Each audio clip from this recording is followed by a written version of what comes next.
मेरा नाम है प्रशांत रघुवंशी और आपके अपने YouTube चैनल पे सारे लोगों का स्वागत है। एक नए सेशन, एक नई सीरीज़ जो कि साइकोलॉजी और पैरासाइकोलॉजी साथ ही साइकेट्री के बारे में है, उसमें आपका स्वागत है। अगर आप ये वीडियो इस वक्त देख रहे हैं तो थंबनेल देख करके आपको आइडिया लग गया होगा हम लोग किसके बारे में बात करने वाले हैं। जी हाँ, हम लोग बात करने वाले हैं हैबिट्स के बारे में। बट मैं आपसे कोई मोटिवेशनल बातें नहीं करूँगा जो अक्सर मोटिवेशनल स्पीकर्स आपको मोटिवेट करने के लिए कहते हैं। मुझे साइकोलॉजी पढ़ाते हुए काफ़ी समय हो गया। मेरा one of the most favourite subject है साइकोलॉजी एंड साइकेट्री। तो साइंटिफिक पॉइंट ऑफ व्यू से हम अपने पर्सनैलिटी को, अपने ट्रेड्स को, अपने बिहेवियर को कैसे स्टडी कर सकते हैं और कुछ बेसिक्स रूल्स हैं साइकेट्री के और साइकोलॉजी के जिनका इस्तेमाल हम अपने और अपने आसपास के लोगों को समझने में कर सकते हैं।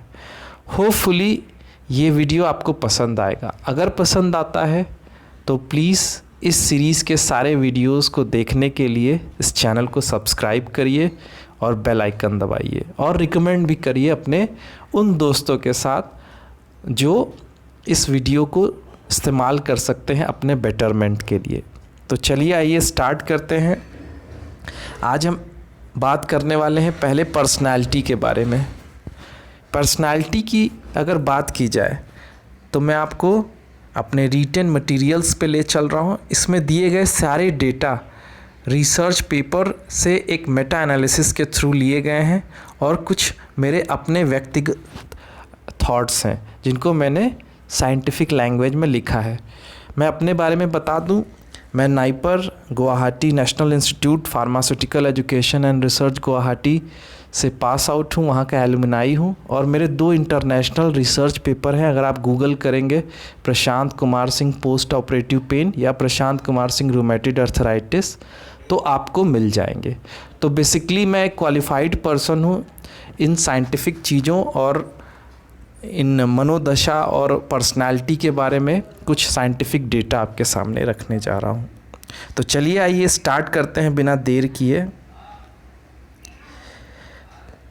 व्हाट इज़ पर्सनालिटी, इसको हम लोग डिस्कस करेंगे। पहले चलते हैं स्टार्टिंग फर्स्ट पेज पे, session 1 page first. It makes each of us different, our style of behavior, how we react, our world views and feelings। तो क्या पर्सनैलिटी एग्जैक्टली क्या है? It makes each of us different, हमको अलग बनाती है। हम सब की पर्सनैलिटी एक दूसरे से अलग होती है, ये चीज़ आप जानते हैं। मैं किसी भी चीज़ को लेकर के जैसे सोचूंगा वैसे ज़रूरी नहीं कि आप भी वैसा ही सोचो। तो ये जो कहीं ना कहीं थोड़ा सा डिफरेंस आता है हमारे थॉट प्रोसेस में, हमारे बिहेवियर में और किसी भी इंसिडेंस या एक्सीडेंट्स के प्रति रिएक्शन देने में, ये हमारी पर्सनैलिटी की वजह से आता है। एग्जैक्टली यही हमारी पर्सनैलिटी है। How we interact in relationship all are the part of what makes up our personality. तो किसी रिलेशनशिप में हम कहाँ कैसे बिहेव करते हैं ये भी हमारी पर्सनैलिटी का हिस्सा है। तो अगर किसी रिलेशनशिप में किसी का बिहेवियर काफ़ी वियर्ड, जैसे बहुत ज़्यादा एग्रेसिव, बहुत ज़्यादा पेनफुल या अजीब है, तो इसमें प्रॉब्लम रिलेशनशिप की नहीं है या उस कंडीशन की नहीं है जिसके वजह से ऐसा बिहेवियर आ रहा। प्रॉब्लम उस पर्सन के पर्सनैलिटी ट्रेट या पर्सनैलिटी बिहेवियर में है। इसको हम कह सकते हैं कि उस पर्सन की, पर्टिकुलर पर्सन की पर्सनैलिटी में प्रॉब्लम है। इसे समझिएगा इस बात को, ठीक है। चलिए सेकंड पॉइंट क्या है? Having a healthy personality enables a person to function in a daily life. Everyone experiences stress at some time of life, but a healthy personality helps us to face the challenge and move on. तो दोस्तों एक बात समझिएगा इस चीज़ को, एक अच्छी healthy personality क्यों ज़रूरी है। जैसा कि इस लाइन में एक्सप्लेन किया है मैंने, एक अच्छी हेल्दी पर्सनालिटी हमको इनेबल करती है डील करने के लिए पर्सनल लाइफ में होने वाले सारे अप्स एंड डाउन्स के साथ।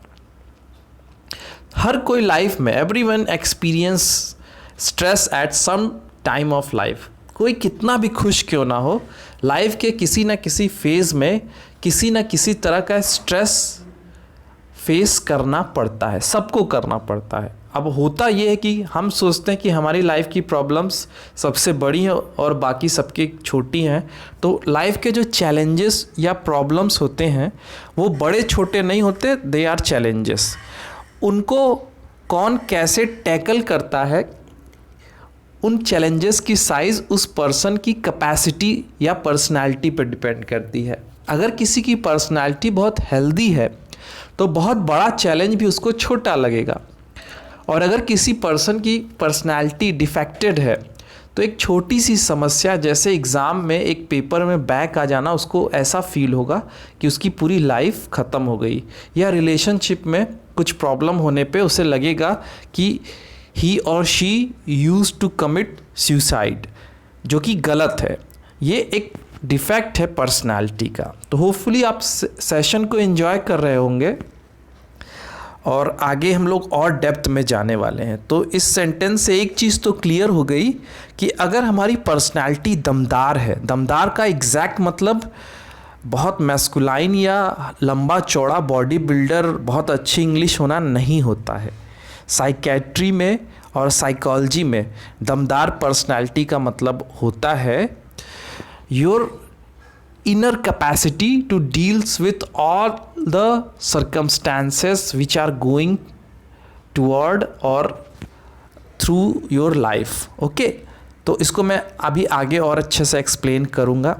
चलिए, तो अगर मैं एग्ज़ाम्पल दूं, अगर आपको किसी व्यक्ति या किसी बात पर गुस्सा आ रहा है, सपोज़ करिए, तो यहाँ पे मैं बताने जा रहा हूँ स्पिरिचुअलिटी में और मेडिटेशन। स्पिरिचुअलिटी जो एक अलग डिवीज़न है, वो भी साइकेट्री के एक हिस्से हैं, बट उनमें और साइंटिफिक साइकोलॉजी में क्या डिफरेंस है। तो अगर आपको किसी व्यक्ति या किसी बात पे गुस्सा आ रहा है तो स्पिरिचुअलिटी और मेडिटेशन ये आपको लर्न करा सकते हैं कि कैसे आप अपने मन में किसी गुस्से के विचार को न आने दें। पर यदि गुस्सा या क्रोध, एंगर आ चुका है तो उसको दबाना सही नहीं है, ये आपको साइकेट्री या साइकोलॉजी बताता है। इसलिए एक बेसिक साइकोलॉजी या साइकेट्री या पर्सनालिटी के बारे में कुछ इंटरेस्टिंग चीज़ें और ज़रूरी चीज़ें हमें पता होना चाहिए। बल्कि एक अलग तरीके से एक्सप्रेस करना है हमको इस गुस्से को, हमको इसे दबाना नहीं है। क्योंकि अगर इस गुस्से को हम दबाते हैं तो होता क्या है कि हमारे मन में ये फ्रस्ट्रेशन बन करके पड़ा रहता है और फिर ये गुस्सा कहीं और रिफ्लेक्शन शो करता है according to law of psychiatry और साइकोलॉजी, जो साइंटिफिकली प्रूवन है। तो स्पिरिचुअल गुरु आपको क्या बताएंगे कि क्यों गुस्सा नहीं आए, कैसे गुस्सा नहीं आए, बट मेरे सेशन आपको क्या बताएंगे, इस तरह की चीज़ें जो हमारी लाइफ में आती हैं, गुस्सा हो गया या कुछ भी इस तरह का, तो उनसे कैसे डील करना है कि हमारा गुस्सा भी निकल जाए और हम धीरे धीरे उस पर कंट्रोल करने लगे और हमारे मन में वो दबा ना रहे। ठीक है, कई बार क्या होता है स्पिरिचुअल सेशंस को देख करके कई लोग गुस्से को दबाने या हमारे अंदर जितनी भी बुराइयां हैं, जैसे गुस्सा हो गया, एंगर हो गया, एंगर गुस्सा एक ही होता है, ठीक है, आपको पता है, और उसके अलावा फियर हो गया, तो बहुत सारे जो बैड इमोशंस हैं उनको दबाने की कोशिश करते हैं और वो बाद में एक पर्सनालिटी डिफेक्ट के रूप में, पर्सनालिटी डिसऑर्डर्स के रूप में हमारे सामने आते हैं। तो एग्जैक्टली अगर गुस्सा आ ही गया है किसी पे, तो मेडिटेशन से उसको तुरंत सही नहीं किया जा सकता है। तो उस वक्त क्या करें, इसके लिए हमको इन सेशंस को समझना होगा। तो चलिए मैं नेक्स्ट पेज पे चलता हूँ। तो व्हाट इज़ पर्सनालिटी, अगर मैं इसको फिर से एक्सप्लेन करूँ, ठीक है।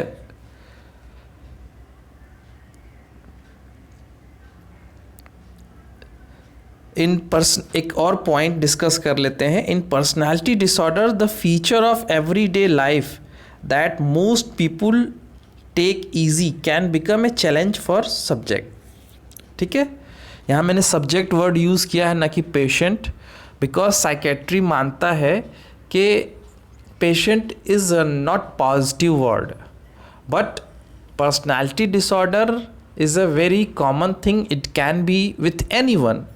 सो अगर किसी को है, वी विल कॉल हिम और हर सब्जेक्ट और person, not patient. Okay, so in personality disorder, अगर पर्सनैलिटी डिसऑर्डर है, the features of every day life that most people take easy, कुछ भी जो एवरी डे लाइफ में होता है जिसको ज़्यादातर लोग बहुत ही ईजीली लेते हैं, it can become challenge for subject. ये हमारे सब्जेक्ट या पर्सन के लिए जिसको ये प्रॉब्लम है, उसके लिए काफ़ी बड़ा चैलेंज बन सकता है। इसमें भी मैं आपको एक एग्जांपल देना चाहूँगा, एक या दो एग्जांपल दूंगा ताकि आप पूरे सिनेरियो को, सिचुएशन को अच्छे से समझ सकें। जीवन काल में जो भी फीचर्स या इंसिडेंट्स होते हैं, जैसे कि मेट्रो में चढ़ते वक्त कई बार क्या होता है कि हम बहुत रश रहता है और बहुत ही धक्का मुक्की होता है। तो ऐसे में क्या होता है कि हमको चढ़ने के लिए काफ़ी इंसिस्ट हो वे में चढ़ना पड़ता है। कई लोग हमको दबाते हैं, कई लोग को हम दबाते हैं, that kind of thing happen usually. But most of the people who use to travel daily in metros, they become habitual with this. तो ये बहुत बड़ी समस्या नहीं है। बट अगर किसी को पर्सनैलिटी डिसऑर्डर है तो ये उसके लिए एक चिंता का विषय बन सकता है। आपने मूवीज़ में, वेब सीरीज़ में, सीरियल्स में देखा होगा कि एक पर्सन मेट्रो में घुसने की कोशिश कर रहा है, बट आपको पता है मेट्रोस के जो शटर, जो दरवाजे होते हैं, वो अपने टाइम पे बंद होने लगते हैं। तो ऐसे में वो बाहर रह जाता है या घुस नहीं पाता है, एंटर नहीं कर पाता है और उसकी ट्रेन छूट जाती है। तो एक पर्सन, नॉर्मल पर्सन जो मेट्रो में घुसने की कोशिश किया बट एंटर तो कर गया, बट उसे काफ़ी ज़्यादा रश फेस करना पड़ा। वो अपने आप को सिचुएशन से कोरिलेट करने लगे और उसे लगने लगे कि सारे लोग, सारा सिनेरियो, सब कुछ उसको हराने के लिए कॉन्स्पिरेसी क्रिएट कर रहा है। Whole the universe is creating conspiracy to make him loser. तो ऐसे में क्या होगा, this is a kind of personality disorder. एक नॉर्मल पर्सन इसको बहुत ही कैजुअल वे में लेगा, बिकॉज वहाँ पे एक पर्सन को दिक्कत नहीं हो रही है, सारे लोग जो एंटर करना चाह रहे हैं सबको दिक्कत हो रही है। But they become usual of this situation, they become usual. Okay, दूसरा एग्जाम्पल, ये एग्जाम्पल आप ज़्यादा कोरिलेट करेंगे, हो सकता है कभी ना कभी आपके साथ हुआ हो, मेरे साथ तो हुआ है। एक्चुअली होता क्या है कि एग्ज़ाम्पल ये, सपोज़ करिए आप बहुत नॉर्मल ड्रेस में और बहुत ही वेल सूटेड बूटेड वे में नहीं, नॉर्मल ड्रेस में आप दोस्तों के साथ मॉल या कहीं घूमने गए हैं और अटेंडम कोई आपके पास आ करके आपसे ड्रेस के बारे में पूछता है। वो समझता है कि या प्रिटेंड करता है, दोनों चीज़ें हो सकती हैं। कई बार प्रिटेंड भी करते हैं लोग परेशान करने के लिए, कई बार फॉल्स परसुएशन होता है कि हाँ भाई आप कहीं यहाँ पे सेल्समैन होंगे तो आपसे पूछ लेते हैं कि ये ड्रेस कहाँ होगा, वो कहाँ होगा। तो कई बार ऐसा होता है। तो ऐसे में क्या होता है, अगर किसी पर्सन में पर्सनालिटी डिसऑर्डर है, जैसे इन्फेरिटी कॉम्प्लेक्स होना, इन्फेरिटी कॉम्प्लेक्स भी एक तरह का पर्सनालिटी डिसऑर्डर है जिसमें हम अपने आप को लेकर के हीन भावना से ग्रसित हो जाते हैं। तो ऐसे में क्या होगा कि हमको लगेगा कि या तो हम बहुत ज़्यादा एंग्री हो जाएंगे, बहुत ज़्यादा एक्सट्रीम लेवल पे, या फिर हमको लगेगा कि हम बहुत ज़्यादा इन्फेरिटी कॉम्प्लेक्स में चले जाएंगे और हमको बहुत ही पेनफुल और बहुत ही अजीब लगेगा। Both the situations are not good with normal people. अगर कोई पर्सन जो नॉर्मल है वो इस घटना को, इस इंसिडेंस को बहुत कैजुअल में मिलेगा, उसको याद भी ना रहे शायद कुछ दिन बाद, ठीक है। तो ऐसे इसको आप समझ सकते हैं, पर्सनालिटी डिसऑर्डर्स कहीं ना कहीं हर पर्सन में थोड़ा या ज़्यादा है। तो हम नेक्स्ट के सारे सेशंस में इसको समझेंगे। फिर से बात करते हैं व्हाट इज़ पर्सनालिटी एग्जैक्ट, फिर से एक डेफिनेशन डिस्कस करते हैं जो हमको कुछ चीज़ें बताएंगी। तो अगर फिर से डेफिनेशन की बात की जाए, 4th पॉइंट है ये, an individual's personality is what defines how they perceive the world around them. तो एक पर्सन की पर्सनालिटी क्या है कि कैसे वो परसीव करता है अपने आसपास के दुनिया को, ठीक है। अगर आपकी पर्सनालिटी नॉर्मल है तो आपको दुनिया नॉर्मल लगेगी। आपकी पर्सनालिटी बहुत ही दुखी वाली है तो आपको दुनिया, उसके लिए टेक्निकल वर्ड्स में नहीं यूज़ कर रहा हूँ यहाँ पे, आगे हम लोग इसको डिस्कस करेंगे नेक्स्ट के सेशंस में। अभी ऐसे समझिए, आपको दुनिया वैसी ही लगेगी जैसी पर्सनालिटी। अगर आप दिन भर पैसे के बारे में सोचते हैं and you are a businessman, then you will perceive whole world like a business system. You always think के मुझे इस पर्सन से या इस समाज से या इस सिस्टम से या किसी रूल से मुझे क्या फाइनेंशियल प्रॉफिट हो सकता है। You will always think about that. Okay, it is a set of characteristics and features that cause them to think, feel and act. इसको समझिएगा। परसीविंग वर्ड का साइकेट्री और साइकोलॉजी में काफ़ी ज़्यादा मतलब है, और अगर इसे क्रोनोलॉजिकल मैनर में मैं रखूँ तो think, feel, act. What you think, that you feel, and what you feel that you act, ठीक है। तो हम हमेशा अपने एक्शन पे काम करते हैं, ठीक है, बट एक्शन कहाँ से आता है, उसका ओरिजिन कहाँ से होता है, थिंक से। Think, feel, act. फिर से मैं बता दूं, मैं कोई मोटिवेशनल स्पीकर नहीं हूँ। ये सेशन साइंटिफिक थ्योरीज और रिसर्च पे बेस्ड है। तो इस पूरे सेशन के सारे एपिसोड में जितना भी नॉलेज मैं आपको दूंगा पर्सनैलिटी के बारे में, ये आपको कोई मोटिवेशनल स्पीकर नहीं देगा। मैं आपसे सुपरफिशियल बातें नहीं करूँगा कि नहीं खुश रहिए और बहुत प्रसन्न रहिए, अपने काम को पैशन के साथ करिए, ये वो। इसके लिए आपको बहुत सारे मोटिवेशनल स्पीकर्स मिल जाएंगे, इवन जिनको मैं भी सुनता हूँ। But the thing is, if you will able to as a scientific person, as a pharmacy or medical scholar, if you will able to understand the personality, if you will able to read your and your surrounded person's personality, then क्या होगा कि आपको अपनी life को थोड़ा easy बनाने में help होगा। मोटिवेशन एक अलग चीज़ है, उसको बाद में डिस्कस करेंगे फर्दर सेशंस में। बट अपने पर्सनालिटी को समझने से हमको, और उसको बदलाव अगर करना है, हमको अपने पर्सनालिटी को बदलना है, तो कहाँ से काम शुरू करना चाहिए, इस पे हम लोग काफ़ी कुछ डिस्कस करेंगे इस सीरीज़ में। तो थिंक, फील, एक्ट, ये परस्यूएंस हैं और ये पर्सनालिटी बनाने में बहुत बड़ा रोल प्ले करते हैं। कहीं ना कहीं इन्हीं पे पर्सनालिटी डिपेंड भी करती है, और आप कह सकते हैं ये हमारे पर्सनालिटी के रिफ्लेक्शन है। इन्हीं के ज़रिए हम अपनी पर्सनालिटी को किसी और के सामने सुपर इम्पोज, रिप्रेजेंट, जो भी कह लीजिए, करते हैं। Hopefully I am very clear with all this things. चलिए, अगर कोई डाउट होता है, you can contact with me, you can take my number, but I request is to just send voice message on WhatsApp, okay. तो अब बात करते हैं कौन बनाता है पर्सनालिटी को, ठीक है। Who makes personality. तो अगर बात की जाए तो genetic makeup, biological, environmental factor, ये शेप और डिज़ाइन करते हैं किसी के पर्सनालिटी को। यानी जेनेटिक मेकअप यानी हमारे माँ बाप से कहीं ना कहीं कुछ जीन्स, हमारे सिर्फ माँ बाप से नहीं, इवन हमारे एंसेस्टर्स से, हमारे पूर्वजों से हमको कुछ जीन्स मिले हैं जो पर्सनैलिटी को डिज़ाइन करते हैं।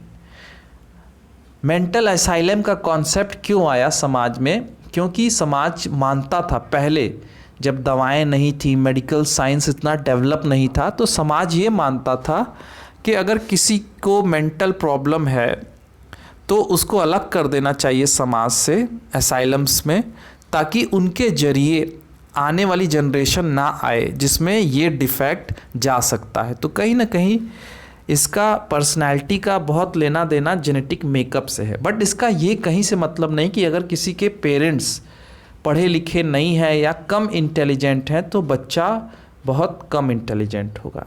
ठीक है, इंटेलिजेंसी एक दूसरा फिनोमेना है, इसको पर्सनालिटी से कोरिलेट मत करिए। ठीक है, कई बार कोई बहुत इंटेलिजेंट होता है बट उसकी पर्सनालिटी काफ़ी वीक होती है। कई बार कोई बहुत इंटेलिजेंट नहीं भी होता है बट उसकी पर्सनालिटी काफ़ी स्ट्रांग होती है। तो मेरे आने वाले सेशंस में आपको क्लियर हो जाएगा कि स्पिरिचुअलिटी या मेडिटेशन, आईक्यू या इंटेलिजेंस और पर्सनालिटी कैसे इन सब से मिक्सअप होता है। बट ये सारी चीज़ें हमारी पर्सनालिटी नहीं है। Personality is something apart from all this things. ठीक है, एक बहुत बड़ा वर्ड है, हमारी आइडेंटिटी है हमारी पर्सनालिटी। चलिए तो इसके आगे डिस्कस करते हैं। तो कौन पर्सनालिटी को बनाता है? Genetic makeup, biological and environmental factor. Biological factor में यानी कि अगर हमारे ब्रेन का न्यूट्रिशन सही नहीं है, हमारे हेल्थ का न्यूट्रिशन सही नहीं है, तो उसका भी इफ़ेक्ट हमारे पर्सनालिटी पे पड़ता है। और एनवायरमेंटल फैक्टर में हमारे आसपास, स्पेशली हमारे घर में क्या हो रहा है। अगर किसी के घर का माहौल काफ़ी डिस्टर्बिंग है, काफ़ी निगेटिव है, तो इसका असर उसकी पर्सनालिटी पे पड़ेगा। एग्ज़ाम्पल के लिए जर्मन जो तानाशाह था, हिटलर, एडोल्फ हिटलर, ठीक है, एग्जैक्ट मुझे हिस्ट्री नहीं पता है बट एक इंसिडेंस पता है कि उसके जो फादर थे उसको काफ़ी मारा पीटा और बहुत ज़्यादा ओवर स्ट्रिक्ट थे। डिसिप्लिन होना और स्ट्रिक्ट होना दोनों में काफ़ी डिफरेंस है। तो वो स्ट्रिक्ट थे, इवन ओवर स्ट्रिक्ट थे उसके साथ, और इवन कहना चाहिए क्रूएल थे। डिसिप्लिन होना ओके, स्ट्रिक्ट होना it is also little bit okay, but his father was very cruel toward him. तो बड़ा होकर के उसके मन में समाज के लिए, लोगों के लिए काफ़ी क्रूएल्टी और काफ़ी ज़्यादा स्ट्रिक्टनेस थी, और वो सोच सुपर इम्पोज हुई पूरे के पूरे जर्मनी पे, और जर्मनी को बर्बाद करने में बहुत बड़ा रोल प्ले किया। And I will not go in that kind of talk कि कौन सही था कौन गलत था, बट द थिंग इज़ आप उन्हें महान माने या बुरा माने, बट एक बचपन के कुछ इंसिडेंट्स ने पर्सनालिटी को ऐसा मॉडिफाई किया कि फ्यूचर में वर्ल्ड वॉर जैसी सिचुएशंस आई एक तानाशाह के वजह से। चलिए, तो आपको मेरी बात जो मैं बताना चाह रहा था इन कॉन्टेक्स्ट ऑफ पर्सनालिटी वो समझ में आ गया होगा। तो थिंक, फील, एक्ट, तो छोटी सी चीज़ तो यहीं सीख लीजिए। अच्छा सोचिए, अच्छा महसूस करिए, अपने आप अच्छी एक्टिविटीज़ होने लगेंगी। ठीक है, फॉर एग्ज़ाम्पल अगर कोई पर्सन दिन भर आध्यात्मिक बातें सुनता है, पढ़ता है, तो ज़्यादातर वो आध्यात्मिक माहौल में रहेगा और उसे पसंद आएगा और वैसा बनता भी जाएगा। इसी के अपोजिट अगर कोई दिन भर रेप्स, एक्सटॉर्शन या ऐसी मूवीज़ या ऐसी चीज़ों को देखता पढ़ता है, तो कहीं ना कहीं उसके दिमाग में भी कनिंगनेस, मैं ये नहीं कर रहा हूँ कि वो डाकू बन जाएगा, बट कनिंगनेस हो गया, और एक होता है ना कि लोगों को परेशान करना या बदला लेना, इस तरह का एग्रेसिव एटीट्यूड डेवलप होगा, पर्सनैलिटी डेवलप होगी। तो सवाल ये आता है कि अगर ये genetic makeup, biological, environmental factors, ये सारी चीज़ें पर्सनैलिटी को डिज़ाइन करती हैं, तो हमारे खुद का फिर क्या रोल रह गया? भाई, अगर मेरे पेरेंट्स से मिले हुए जीन्स और मैं क्या खा रहा हूँ, मेरा हेल्थ कैसा है और मेरा एनवायरनमेंट ही सब डिसाइड कर दे रहा है मेरी पर्सनैलिटी को, तो फिर मेरा डिसीज़न लेने का या मेरे होने का, मेरे एग्जिस्टेंस का मतलब क्या है? तो ऐसा नहीं है। पर्सनैलिटी को डिज़ाइन करने में इन चीज़ों के अलावा जो सबसे बड़ा रोल प्ले करता है, ठीक है, वो क्या होता है, किसी भी इंसिडेंस के प्रति हमारा जो रिएक्शन होता है वो, यानी our reaction. So our personality don't depend upon the action, what action is going surround by us, but हमारी लाइफ में जो भी एक्शन हो रहा हो, जो भी घटनाएं हो रही हैं, उनके प्रति जो हमारा रिएक्शन होता है वो डिसाइड करता है, फ्यूचर में हमारी पर्सनैलिटी को बनाता है। अब ये रिएक्शन कहाँ से आता है? ये रिएक्शन आता है हमारे डेली बेसिस के रूटीन से, और यही डेली बेसिस का रूटीन डिज़ाइन होता है हमारे हैबिट्स से, ठीक है। तो एग्जैक्टली हमारे हैबिट्स जो होते हैं, ठीक है, वो क्या करते हैं, वो डिज़ाइन करते हैं हमारे एक्शन के अगेंस्ट होने वाले रिएक्शन को। सपोज़ करिए कोई पर्सन है, उसकी अपनी शॉप है और वो रेगुलर मॉर्निंग से लेट नाइट 11 o'clock तक शॉप पे रहता है और काफ़ी पैसे अर्न करता है, और ये वो 20 ईयर से कर रहा है। तो उसकी तबीयत ख़राब भी रहेगी तो भी वो कोशिश करेगा कि वो अपने शॉप पे रहे, ठीक है, 1-2 घंटे लेट जाए, जल्दी आ जाए, but he used to spend most of time at his shop.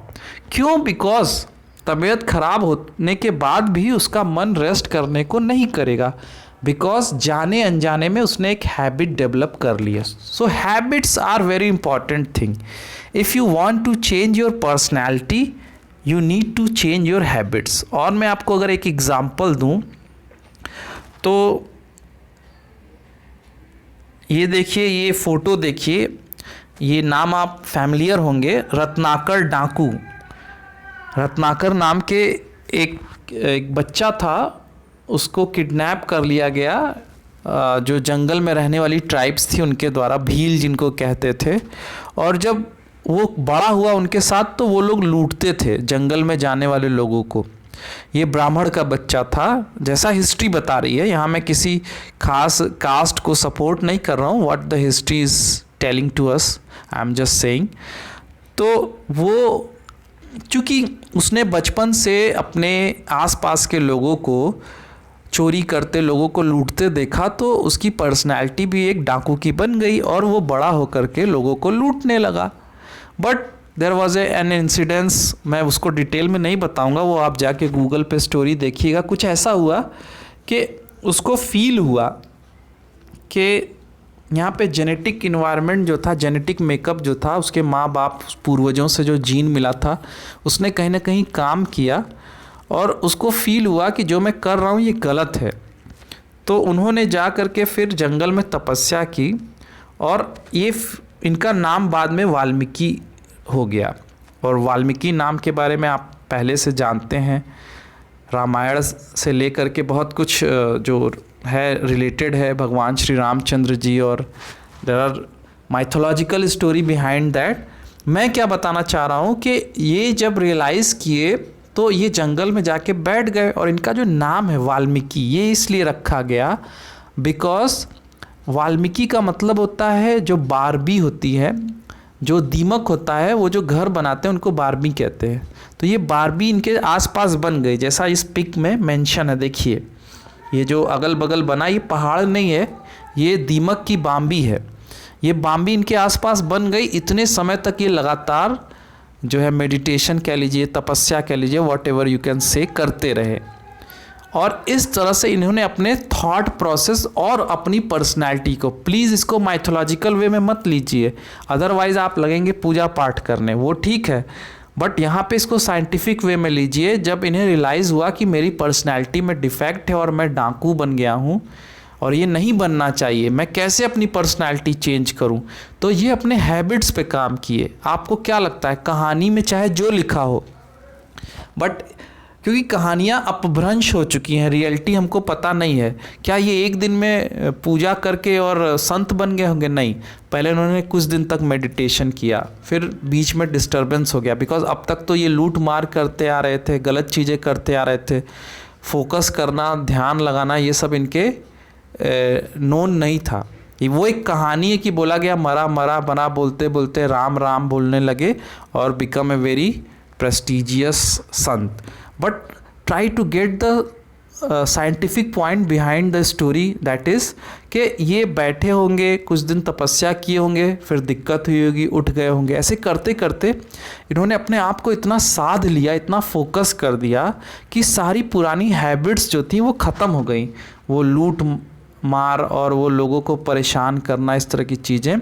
और हुआ क्या एग्जैक्टली, वो इतने ज़्यादा समय तक तपस्या करने लगे कि उनके आसपास दीमक ने अपनी बारबी बनाना स्टार्ट कर दिया। और जैसा कि पिक में है, इसीलिए इनका नाम फ्यूचर में वाल्मीकि रखा गया। वाल्मीकि का मतलब ही होता है दीमक की बारबी। ठीक है, तो इस स्टोरी से मैं ये बताना चाहता हूँ कि अपने हैबिट पे काम करके आप अपनी पर्सनैलिटी को चेंज कर सकते हैं। हैबिट की अगर बात की जाए, अगर हैबिट की बात की जाए तो हैबिट कैन बी एनीथिंग। अब किसी पर्सन के लिए कोई हैबिट मुश्किल या आसान, अच्छी या बुरी हो सकती है। फॉर एग्ज़ाम्पल, आपको अगर पढ़ने की हैबिट लग गई तो आप पढ़े बिना रह नहीं पाएंगे। You have to study 2 to 3 hours daily. Even worst से वर्स्ट सिचुएशन में भी आप एटलीस्ट हाफ आवर की स्टडी करेंगे। ये बहुत कॉमन सी बात है, इवन मुझे है ये हैबिट। अगर आपको मॉर्निंग में आँख खुलते ही स्मोकिंग की हैबिट हो गई तो आप आँख खुलते ही स्मोकिंग करेंगे। कई लोग को चाय की हैबिट होती है। तो यहाँ पे कई लोग सोचेंगे कि ये तो अब पढ़ने की हैबिट तो काफ़ी टफ है, बहुत इजी नहीं है, स्मोकिंग इजी हैबिट है और बैड हैबिट है। और हमको तो मोटिवेशनल स्पीकर्स ने या बुक्स में बताया गया है कि बैड हैबिट लगना इजी होता है, अच्छी हैबिट लगने में समय लग जाता है। मैं आपको बता दूं स्टूडेंट्स, या स्टूडेंट्स नहीं कहूँ, फ्रेंड्स कहूँ, कि एक बात याद रखिए कि हैबिट साइकेट्री में हैबिट होती है, वो अच्छी या बुरी नहीं होती है। और हर हैबिट का, उसके पीछे का जो बेसिक साइंस होता है वो कॉमन होता है। किसी भी हैबिट को उसके अपोजिट हैबिट से रिप्लेस किया जा सकता है। और तो स्मोकिंग की हैबिट को कैसे एक अच्छी हैबिट जैसे बुक रीडिंग या एक्सरसाइज या उसमें बदला जाए, इसको हम लोग डिस्कस करेंगे फर्दर सेशन में। तो काफ़ी लंबा वीडियो है बट काफ़ी इन्फॉर्मेटिव है। डिपेंड करता है आप कैसे इसको लेते हो। मेरे पास बहुत रिसोर्सेज अभी नहीं है बट इन्फॉर्मेशन बहुत है आपको देने के लिए। और साइकेट्री या साइकोलॉजी और स्पेशली पर्सनैलिटी को रीड करना मेरा one of the favourite topic है बायोलॉजिकल साइंस में, मेडिकल साइंस में। तो अगर अच्छा लगा हो तो प्लीज़ चैनल को सब्सक्राइब करिए और इस लेक्चर को आप अपने फ्रेंड्स, अपने दोस्तों, अपने पेरेंट्स, क्योंकि आप किसी को भी भेजेंगे उसको फ़ायदा होगा। और रिक्वेस्ट है, इस प्लेलिस्ट में ये पहला लेक्चर है, सेकंड, थर्ड, फोर्थ भी जल्दी अपलोड होंगे। आप सारे लेक्चर देखिए और उनको देखने के लिए प्लीज़ चैनल को सब्सक्राइब करिए, बेल आइकन दबाइए। Thanks for watching, all the best.